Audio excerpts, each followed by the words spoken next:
չեն ուզում փոփոխություն, որովհետև ձեռ չի տալիս իրենց փոփոխություն։ Առաջին անգամ Հայաստանի նորանկախ պատմության մեջ գերտերությունները խաղադրույքներ են կատարել մեր ներքաղաքական պայքարում։ Պարտադիր չի ամեն անգամ փորձել ուպուշ եւ լավը Երևան։ Ինչի համար, երբ որ ամբողջ աշխարհը հակառակ տարբերակով է։ Նիկոլ Փաշինյանը ոչ մի քայլ չի անում, որպեսզի Հայաստանի դիմադրողականությունը, դիմադրելու հնարավորությունները բարձրանան։ Բարեկամներ, ողջունում եմ ձեզ, սկսում ենք Status Quo-ն, իմ հեղինակային վերլուծական հաղորդումը։ Այսօրվա իմ զրուցակիցը Հայ ազգային կոնգրեսի վարչապետի թեկնածու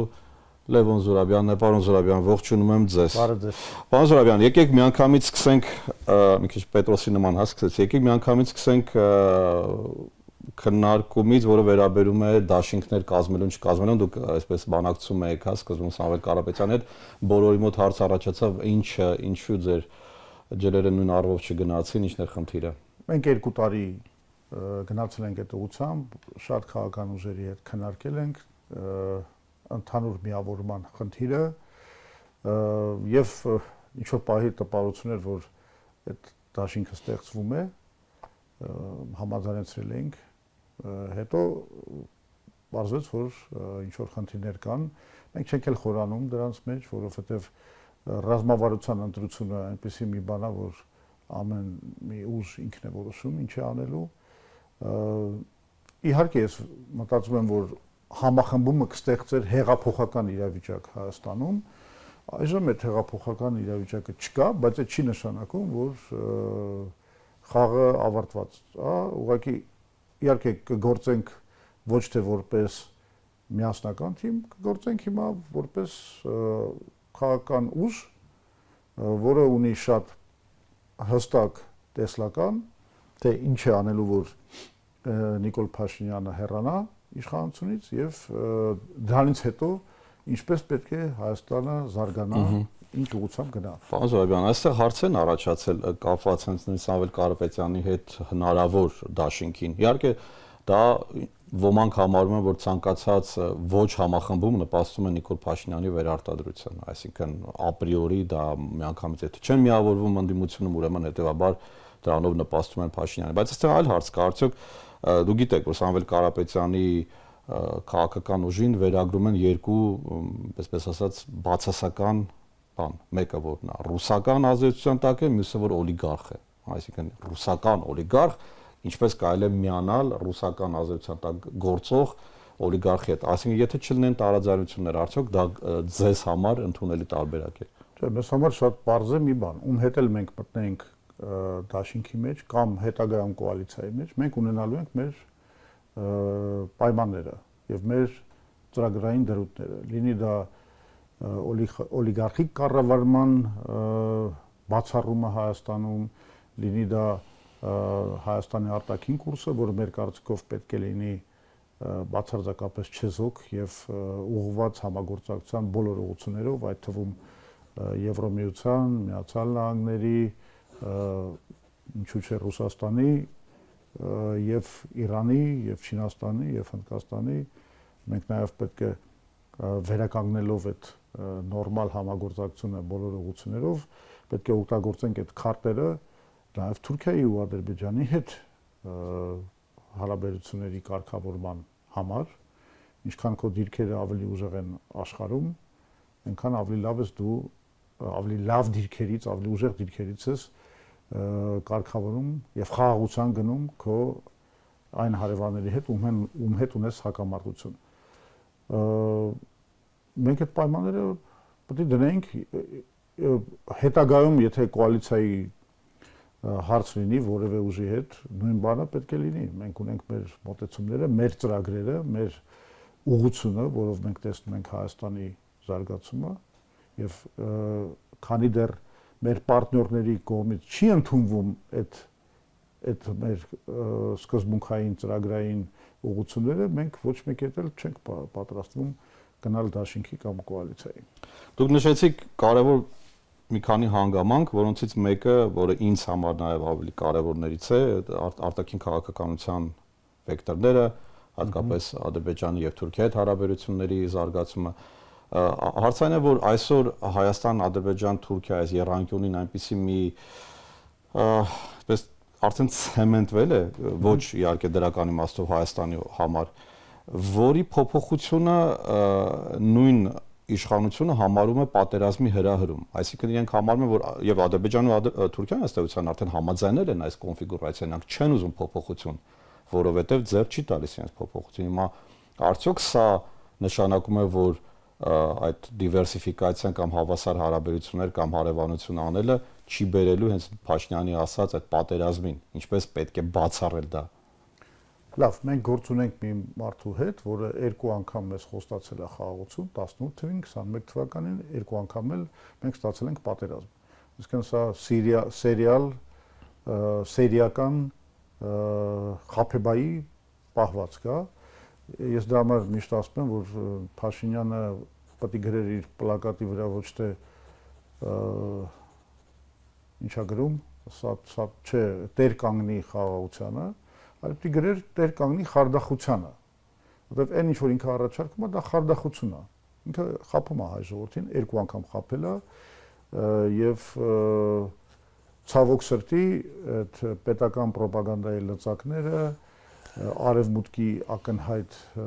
բանը, աջակցությունը եւ նաեւ այդ աջակցության մեխանիզմները նկատի ունեմ սոցիալական ցանցերի, այդ ալգորիթմների վրա ազդեցությունը, տարբեր տեսակի ռոպագանդիստական հնարավորությունները, դրանք բերում են մի հանգամանքի, որ մեր ժողովուրդը կանգնած է երրորդ անգամ խաբվելու շեմին։ Խաղաղություն Նիկոլ Փաշինյանը չի բերել, ինքը ցանկանում է մեր ժողովրդին վաճառել մի ապրանք, որը գոյություն չունի, այդ խաղաղությունը գոյություն չունի, դա նախընտրական զինադադար է, Էրդողանն ու Ալիևը, հիմնականում Ալիևը իրան մի քիչ զուսպ ապահովում այս ընթացքում, որովհետև իրան պետք է իշխանության բերել Նիկոլ Փաշինյանի նման մի մարդու, որը մեր ազգային դիմադրողականությունը ըստ էության քանդում է, եւ այս առումով իրականում խաղաղություն նա չի բերել։ Խաղաղության հասնելու միակ ձևը դա այն է, որ դու նախ կարողանաս հրաժարվել Ռուսաստանի եւ Արևմուտքի միջև այս պատերազմը Հայաստան բերելու ծրագրից, որը հիմա անում է Նիկոլ Փաշինյանը, ինքը ըստ էության հրավիրում է պատերազմ, այսպես կոչված պրոքսի պատերազմ, միջնորդավորված պատերազմ Ռուսաստանի եւ Արևմուտքի միջև Հայաստան։ Ինչի է դա անում, որովհետեւ կարծում է, որ Արևմուտքի PR աջակցությամբ ինքը կարող է ընտրվի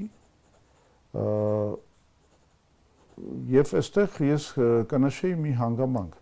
Մենք իսկապես շատ վտանգավոր իրավիճակում ենք հայտնվել, որովհետեւ առաջին անգամ Հայաստանի նորանկախ պատմության մեջ գերտերությունները խաղադրույքներ են կատարել մեր ներքաղաքական պայքարում։ Ըստ էության առաջին անգամ բացահայտ խաղադրույքներ, որովհետև Արևմուտքի մի քանի լիդերներ, Ջեյ Վենսը, Մակրոնը եւ Կայա Կալասը ըստ էության հայտարարել են ամբողջ աշխարհին, որ իրանք նախընտրում են, որ ընտրվի Փաշինյանը, նույն բանը ասում է Ալիևը, իր ամբողջ ադրբեջանական ռոպագանդան, Էրդողանը, Ֆիդանը, սա ասում եմ բնականաբար պատասխան քայլեր ձեռնարկում է Ռուսաստանը եւ ստացվում է, որ մենք հայտնվում ենք մի հատ շատ վտանգավոր վիճակի մեջ, որը սրելու է ներքաղաքական պայքարը Հայաստանում եւ ասում եմ բոլոր նախադրյալները կան, որ դա տանի դեպի արդեն տաք միջնորդավորված պրոքսի պատերազմ Հայաստանի ներսում եւ դրա գլխավոր մեղավորը Հայաստանում լինելու է հենց Նիկոլ Փաշինյանը, որը ընտրեց այդ կուրսը, այսինքն իր խարխլված դիրքերը ինքը փորձում է հիմա ամրապնդել արտաքին աջակցությամբ, բայց որ դա մեր շահերին է խփելու, դա խարխլելու է Հայաստանի իմունիտետը արտաքին միջամտությունների նկատմամբ, մեր դիմադրողականությունը դա արդեն լրիվ ակնհայտ է, շատ վտանգավոր է իրավիճակը։ Այս առումով Հայ ազգային կոնգրեսը միշտ եղել է անկախական կուսակցություն, նախ մենք անկախությունն ենք բերել Հայաստանի եւ մեր դոկտրինը միշտ եղել է, որ մենք պետք է պահպանենք այդ անկախության արժեքը, որի գլխավոր իմաստը հենց դրա մեջ է, որ դու կարողանում ես ոչ թե դառնալ ինչ որ մի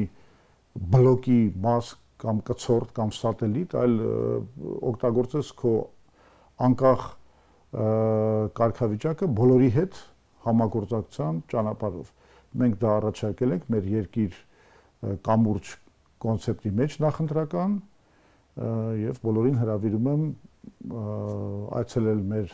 կայքը anc.am կայքը, որտեղ զետեղված է մեր նախընտրական ծրագիրը։ Ազարյան, կա մի մոտեցում, որ դուք դուք չէ անձամբ, այլ կուսակցությունը տարիներ շարունակ եւ դեռևս 90-ականներից հետո իր քաղաքական արտաքին քաղաքականության մեջ ագրեսիվություն չի ունեցել։ Այսինքն այդ համագործակցության հնարավորությունների ստեղծումը, ընդհանրեն Թուրքիայի կամ Ադրբեջանի հետ, իրական հասկանալի է, որտեղ պարզ է, որ հարևանի հետ անիմաստ է անընդհատ փորձել, բայց մենք չենք եղել, այսպես ասած, նախաձեռնողը այդ ագրեսիայի։ Եվ ձեր ծրագրերում միշտ էլ կարծեք եղել է այդ բանը, որ հարևանություն պետք է արվի, պետք է սահմաններ բացվեն։ Ըստ էության Փաշինյանը ասում է, նույն բանը մենք ենք անում, ի՞նչն է խնդիրը։ Հա, Արցախի կորուս եւ այլն, դա այն գինն է, որը նախկինները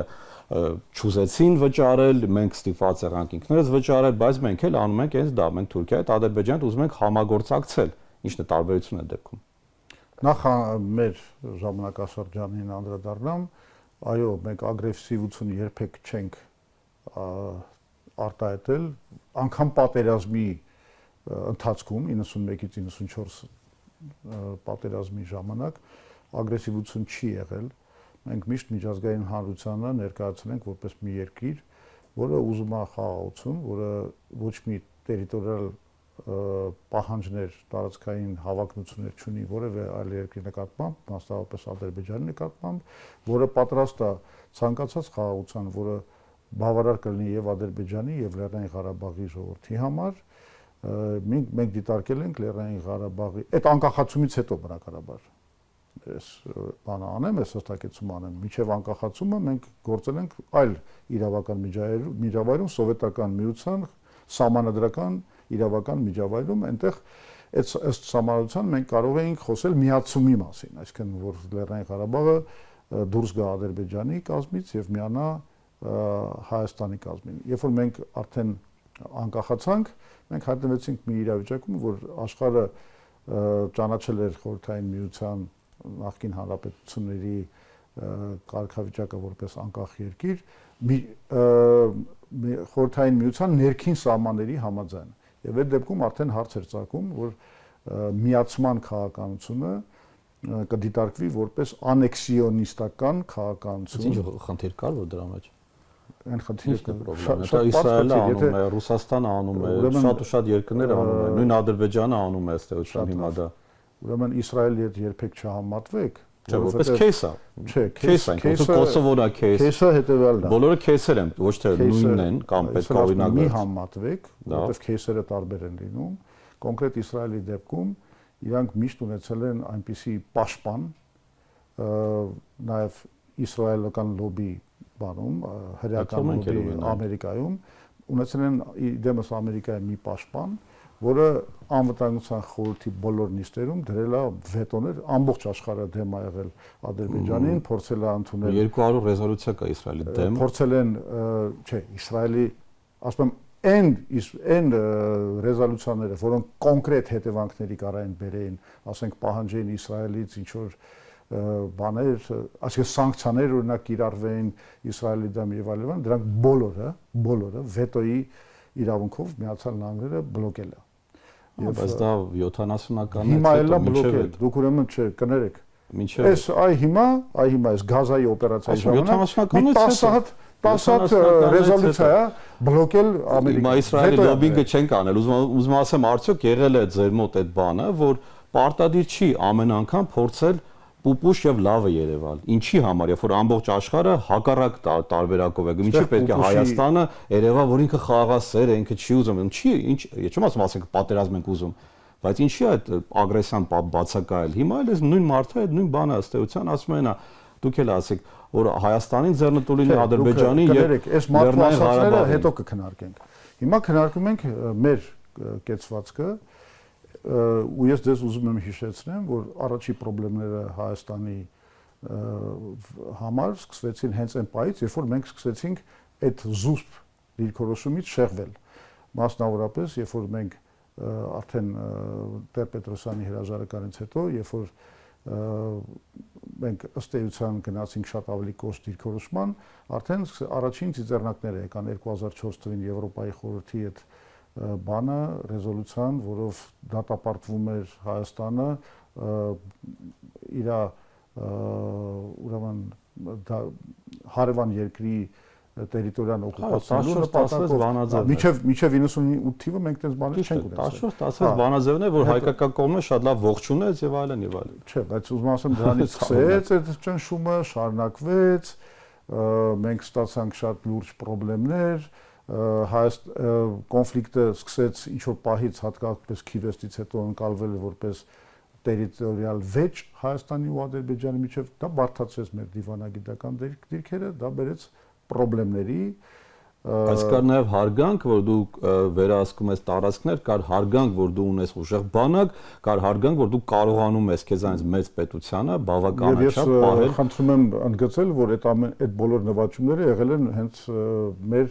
ադմինիստրացիայի ժամանակ։ Այսինքն ես իմ ասած ասել ինչու՞ չեք կապիտալիզացրել այդ հաղթանակը։ Մենք կապիտալիզացրել ենք փայլուն։ Մենք ունեցել ենք 94 թվականի զինադադար, որտեղ Ադրբեջանը ստիպված եղավ ստորագրել դա զինադադարը իրավահավասար Լեռնային Ղարաբաղի հետ։ Մենք ունեցել ենք 97 թվականի փուլային ծրագիրը, որով միջազգայինորեն ճանաչվում էր Լեռնային Ղարաբաղի իրավասուբյեկտայնությունը եւ Ադրբեջանը իր համաձայնությունն էր տվել դրան, եւ եթե այդ խաղաղությունը ստորագրվեր, կստորագրվեր Ադրբեջանի, Հայաստանի եւ Լեռնային Ղարաբաղի կողմից եւ դրանով Լեռնային Ղարաբաղը ձեռք կբերեր միջազգային իրավունքի սուբյեկտին, ով ցույց տվեց 94-ին ստիպել Ադրբեջանին դեմիլիտարիզացվել։ Ոչ կարևոր բան է, որտեղ սա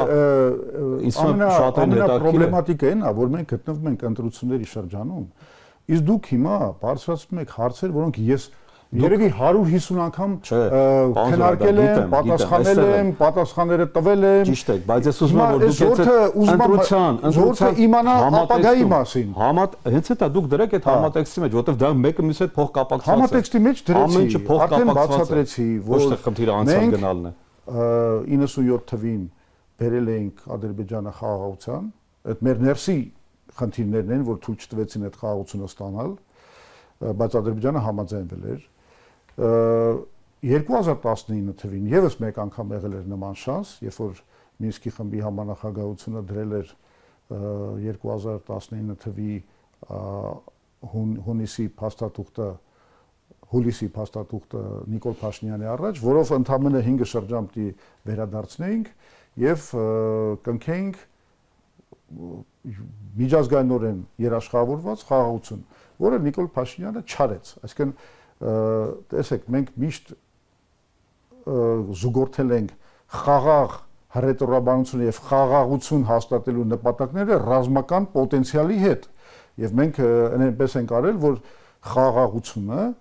հիմնված լինի քո ռազմական պոտենցիալի վրա։ Ասա թե հիմա դուք այդ ինչու ասի ագրեսիվություն չկա։ Այն ժամանակ, երբ որ ուներ այդ ռազմական պոտենցիալը, իսկ 19 թվականին ինքը ուներ դեռ այդ ռազմական պոտենցիալը, ինքը մերժեց խաղաղությունը, ներքաշեց մեզ պատերազմի մեջ, ջախջախվեցինք այդ պատերազմի մեջ եւ հիմա խոսում ենք իբր Նիկոլ Փաշինյանը խոսում է իբր ինքը անում է մոտավորապես այն, ինչ որ անում էր Տեր-Պետրոսյանը։ Դա ոչ մի կապ իրականության հետ չունի, ավելին ասեմ, ինքը փորձում է որպես խաղաղության ծրագիր ներկայացնել մի բան, որը խաղաղության հետ ոչ մի կապ չունի, իրականում խաղաղություն հաստատված չի, մենք բոլորս գիտենք, որ Ադրբեջանը հրաժարվում է ստորագրել այդ փաստաթուղթը, խաղաղության պայմանագիրը, հայ-թուրքական սահմանը եւ հայ-ադրբեջանական սահմանը չնայած մի երկու այտենց ժեստերի Ադրիևի կողմից շարունակում է փակ մնալ ինստիտուցիոնալ առումով, ինչը բոլորին հիշեցնեմ պատերազմական գործողություն է համարվում ըստ միջազգային իրավունքի։ Հա, սահմանազատման գործընթացը գործում է միակողմանի Ադրբեջանի համար, ինքը ինչ ուզում է ստանում է, ինչ որ մեր տերիտորիաներից պիտի հանձնի հետ, դա չի անում, հիմա էլ շարունակում է պահանջել այդ անկլավների բանը վերադարձը, ընդ որում արդեն Փաշինյանը ընտրական է բանում հանդիպումների ժամանակ, անգամ ասեց, որ պիտի այդ 3 անկլավը վերադարձնի Ադրբեջանը։ Ես ուզում եմ հիշեցնեմ, սա Արտվաշենի նման անկլավներ չեն։ Արտվաշենը մեկուսացված տերիտորիա է բանում Ադրբեջանում։ Ինքը մեզ համար կոպիտ ասած կոմունիկացիոն առումով ստրատեգիական նշանակություն չունի եւ ինքը չի խաթարում կամ խանգարում Ադրբեջանի որևէ նպատակին։ Մինչդեռ այն 3 անկլավները, որ ուզում է Նիկոլ Փաշինյանը հանձնի ու հայտարարել է դրա մասին, դրանք բոլորը մեր ստրատեգիական ճանապարհների վրա են։ Մեկը մեր կապն է Զանգեզուրի հետ, Սյունիքի հետ, մյուսը այդ նոյեմբերանի Տավուշի այդ էլի շատ կարևոր ստրատեգիական կապերն են, ընդ որում Վրաստանի հետ էլ այդ մեր ճանապարհների վրա դա ազդում է, այսինքն Ադրբեջանը ասես ոնց որ ուզում է բանով էլի ասես մասնատի կարկատան դարձնել ներով ասես բռնի ու Հայաստանին պահի կախվածության մեջ եւ մշտական սպառնալիքի տակ այ ու Նիկոլը գնում է այս ուղղությամբ։ Դա հենց պարոն Զուրաբյան, մենք ժամանակի խնդիրն է, ես մի դիտարկում եմ, որպեսզի եւ ինձ ճիշտ հասկանան եւ դուք էլ միտքը, երբ որ ես ասում եմ ագրեսիվություն, նկատի ունեմ հենց դա, որ ինչպես անել, որ մեր բանակցային դիրքերը այլևս լինեն ուժեղի դիրքից, ոչ թե ուղակի, որ մենք պետք է լավ լինենք, պետք է խաղաղություն լինի, պատերազմ չենք ուզում։ Դրա համար պետք չի ագրեսիվություն հռետորաբանության առումով։ Դրա համար պետք չի անպագորգոր հայտարարություններ անել։ Պետք չի ագրեսիվ լինել, պետք է լինել հզոր։ Տարբերությունը սրա մեջ է։ Նիկոլ Փաշինյանը այսօր ոչ մի քայլ չի անում, որպեսզի Հայաստանի դիմադրողականությունը, իմունիտետը, դիմադրելու հնարավորությունները բարձրանան։ Դրանցից իհարկե ամենակարևորը այս պահին զուտ որ կարճաժամկետ առումով մեզ օգնի, դա աշխարհակահաղական բալանսն է, որ ինքը խախտել է, եթե դա հիմա հնարավոր լիներ եւ ցանկացած նորմալ պատասխանատու քաղաքական ուժ դառնալով իշխանություն Հայաստանում դա կարող է անել եւ այդ բալանսը վերականգնել, այդ արհեստական այդ քաղաքականությունը սրվելու Ռուսաստանի հետ, խզելու հարաբերությունները գնալու sense անպագորգոր ու դեմոնստրատիվ ձևով Եվրոմիության ուղղությամբ, որը իրականում ընթացք չի դեպի Եվրամայություն, դա ընթացք չի, Եվրոմիությունը պատրաստել չի որևէ լուրջ քայլ ձեռնարկել, մասնավորապես ընդունել ոչ թե անգամ անդամությունը Հայաստանի Եվրոպական միությունը, այլ նաև տեխնացությունը Հայաստանի պատրաստ չի։ Այսօր 9 տեխնացու կա անդամակցության Եվրոմիության, դրանց մեջ Հայաստանը գոյություն չունի։ Եվ Եվրոմիությունը ոչ էլ պլան ունի դա նման բան անելու, այսինքն այս ամբողջը զուտ ցուցադրական խնդիր է, որի ամբողջ նպատակը այն է, որ եւ արևմուտքին կարելի է հասկանալ, ինքը հետապնդում է իր աշխարհակահաղական նպատակներին, ինքը ուզում է Ռուսաստանին դուրս հանի, թույլատրի նրա դիրքերը հարավային Կովկասում, ինքը իր գործանում է։ Մենք ինչ շահ ենք ստանում դրանից, այդ պետքա պարզել կամ ինձ համար ամեն ինչ պարզած է։ Մենք ոչ մի շահ այդտեղ հետապնդելու չունենք, մենք ստանում ենք ընդամենը, մենք չէ, Նիկոլ Փաշինյանը ստանում է ընդամենը նախընտրական աջակցություն, որը ամրապնդում է իր դիրքերը այս ընտրական պայքարում։ Անձրավյան 2 րոպե ունենք։ Խնդրում եմ ձեր արդեն ծրագրային։ Դուք գիտեն, որ ունեք ուրեմն թմրամոլության եւ խաղաղամոլության դեմ միակ կուսակցությունն եք, որ ունեք նման կետ, դրա դեմ պայքարի կամ կարգավորման կանոնակարգման առումով, ինչ էլի կետ կա, որը ձեզ շատ կարևոր է, որ նայեք, մենք մեր ծրագիրը կառուցել ենք ստրատեգիական սպառնալիքների գնահատականի վրա, այսինքն մենք տեսել ենք ինչն է մեր խնդիրները ստրատեգիական առումով եւ ճիշտ եք, այսինքն բացի նրանից որ մենք իդենտիֆիկացրել ենք այս խաղաղության, ինքնիշխան խաղաղության հաստատման հետ կապված խնդիրը, որի լուծումը մեր կարծիքով միակ էն է, որ մենք Իրանի հետ երկաթուղի կառուցենք եւ այդ TRIP + BRICS ծրագիրը իրականացնենք, մյուսը դա էներգետիկ ճգնաժամից խուսափելու բանն է, դա նոր ատոմակայանի կառուցումը, կൂട്ടակային հզորությունների ստեղծումը, որը ոչ ոք դրա մասին չի մտածում, այսօր զրոյական մակարդակի վրա է ու դա բերելու է էներգետիկ ճգնաժամին։ Մենք մտածել ենք եւ բերում ենք այդ բանը, ջրային ռեսուրսի կառավարման խնդիրն է, տեխնոլոգիական հեղափոխության մեր նախագիծն է, ռոբոտոտեխնիկայի, նանոտեխնոլոգիայի, չգիտեմ, հազարը մի այդ արհեստական բանականության, չիպ դիզայնի հետ կապված եւ այլն այդ բոլոր ուղղությունները մենք համարում ենք, որ R&D-ն, այսինքն գիտահետազոտական աշխատանքները պետք է պետականորեն ֆինանսավորվեն, այդ ուսանողական բանկի բանն է ստրատեգիական գործիք։ Այսինքն ամենտեղ մենք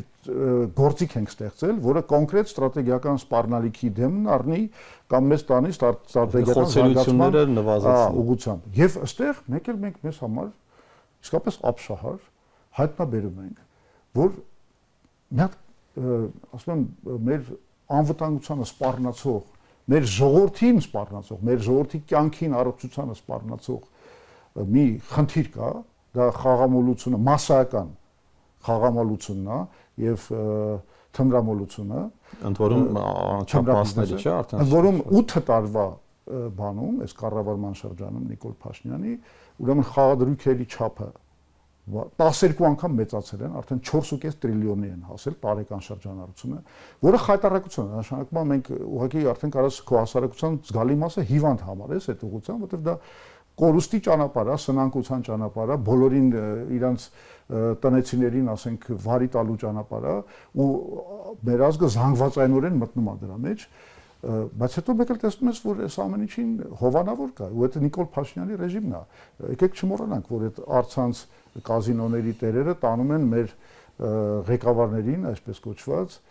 նույն Ալեն Սիմոնյանին, շատ մնացած այլերին տանում են Միկոնոս կամ հունական ինչ-որ բաներ, սպաներ, ռիզորտներ, բաներ, լավ ժամանակ են անցկացնում,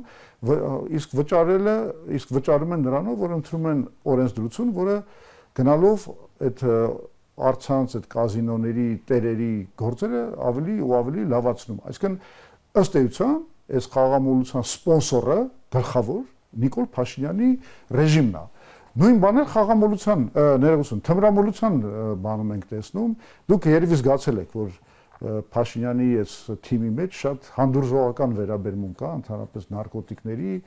ուղղությամբ, խոսակցություններ կան նաև բանի մարիխուանայի լեգալիզացիայի եւ այլ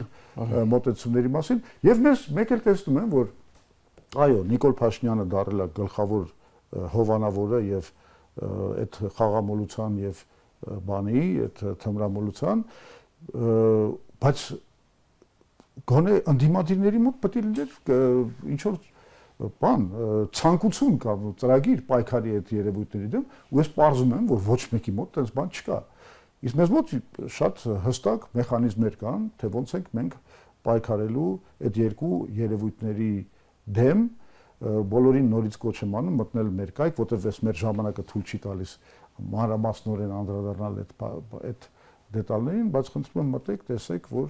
ինչպես ենք մենք պայքարելու այդ երևույթների դեմ։ Բայց իհարկե առաջինը պետք է լինի Նիկոլ Փաշինյանի հեռացումը,